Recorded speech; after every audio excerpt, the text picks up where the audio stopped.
Good afternoon, guys. I'm gonna post Tuesday's work today, so this way people who have finished today's work, then they have a chance to start working on Unit 2, Activity 1. So that would be due on Tuesday. So all the work would be due on Tuesday for this one.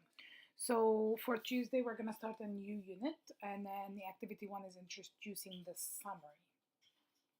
So we're going to start summarizing, and then the first thing that we're going to summarize is a news article. So first thing, as usual, you need to look at the Minds On and then look at what they explain to you in the Minds On.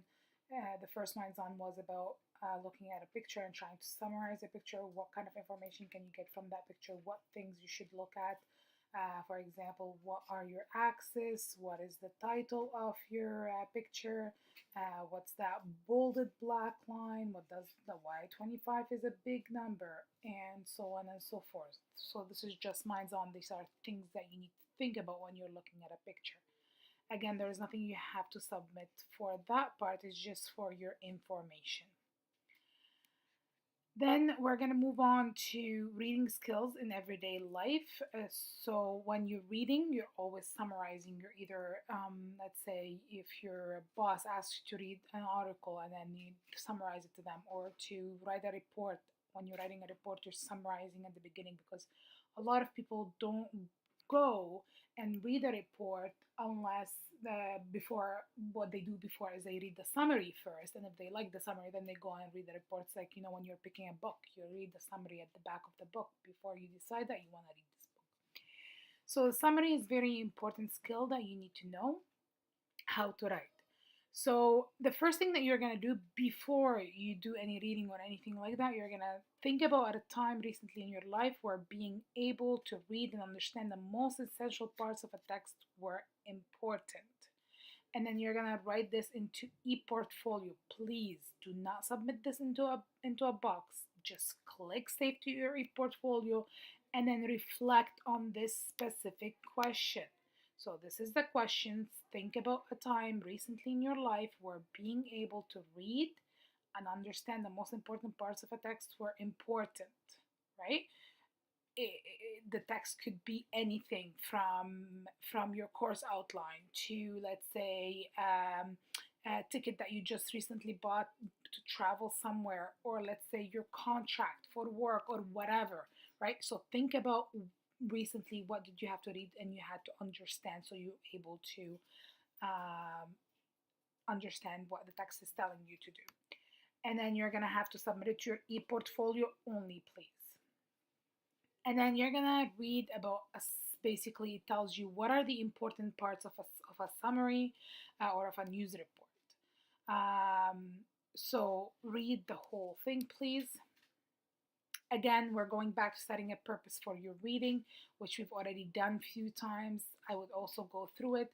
So what this activity does is it gives you an example. So there is a news report right here, which is Finland's famous baby boxes are coming to Canada.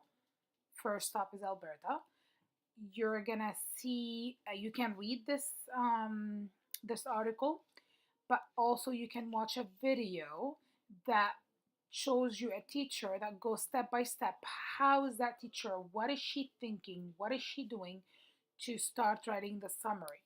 So how is she finding the main idea? How is she finding the supporting details? And then how is she gonna write the summary?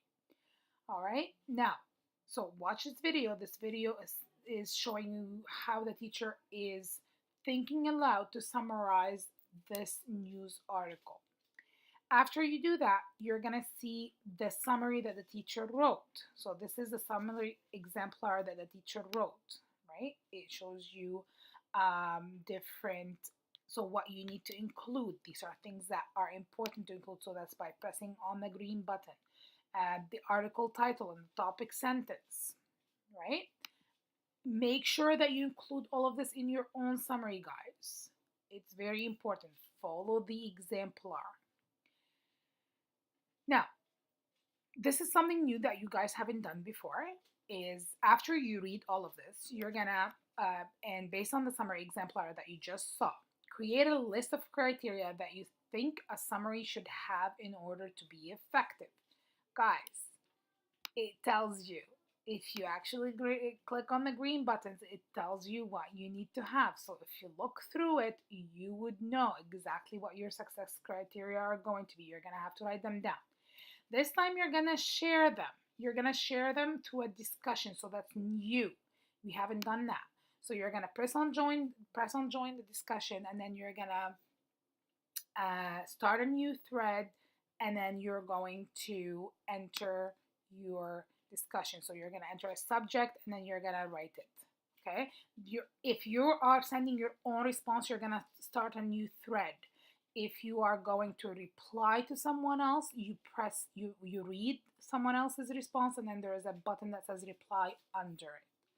Okay, so each one of you should submit their own success criteria. You should all be able to create a new thread, and when you're done that by sending your success criteria, you're going to comment on the work of two classmates that have different criteria than you had. So if they have the same criteria, don't go there. Okay, you're gonna find two classmates that have different criteria than you had, and then do you agree or do you disagree with their checklist criteria? Why or why not?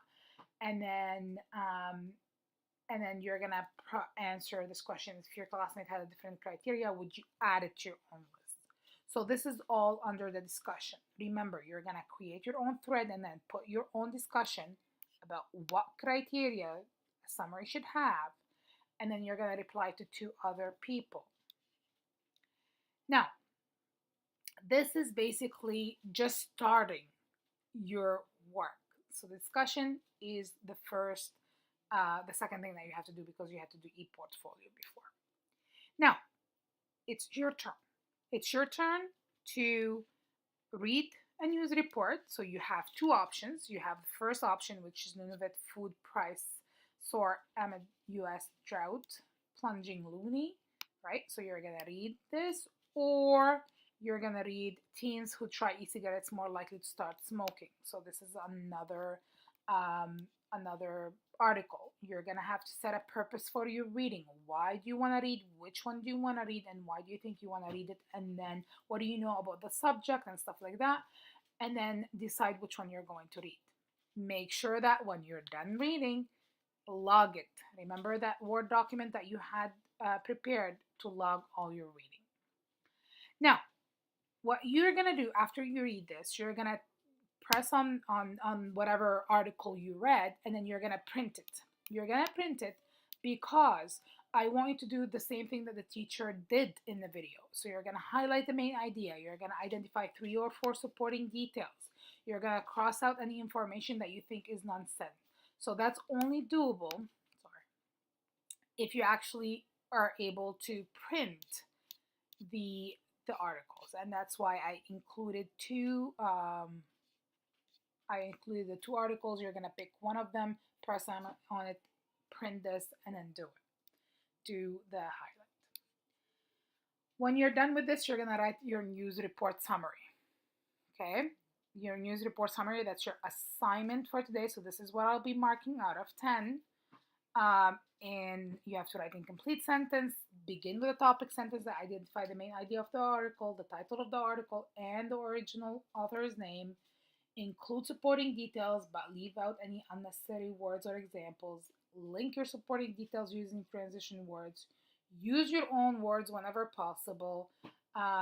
If you use the original author's exact words, you have to put them in quotation marks. We've already talked about quotations and how to quote other people. You're gonna use one of the examples that you guys have done in the previous unit, or you can look at the explanation right here. Include a full reference for the original article. You do not need a separate page, rather use the header reference and then reference in APA or MLA format. If you don't know